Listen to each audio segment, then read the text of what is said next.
இன்றைக்கி டிஎன்பிஎஸ்சியில் கேட்டால் இன்னொரு கொஷின் பார்க்க போகிறோம். 16 பவர் 1.75 அதை வந்து என்னென்னு கேட்டிருக்காங்க. அதுக்கு கொஞ்சம் ஆப்ஷன்ஸ் கொடுத்துருக்காங்க. இதில் நம்ம எது கரெக்டுன்னு பார்க்கலாம். ஃபஸ்ட்டு நம்ம வந்து இந்த 1.75 எடுக்கணும்.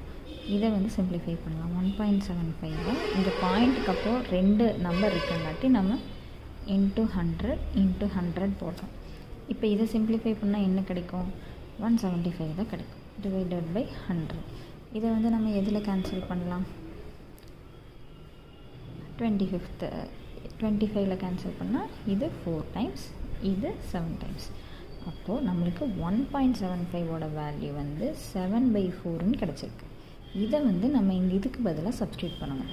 இப்போது 16 to the power 7/4 நம்மளுக்கு கிடைக்கும். இந்த 16 நம்ம எப்படி எழுதலாம்?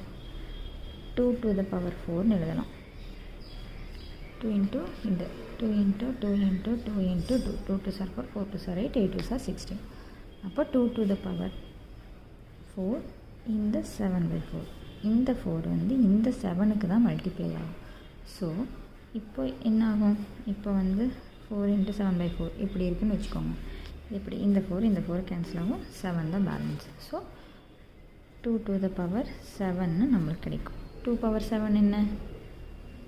128. 2 to the power ஓட வேல்யூ 128. ஸோ டி தான் கரெக்டான ஆன்சர்.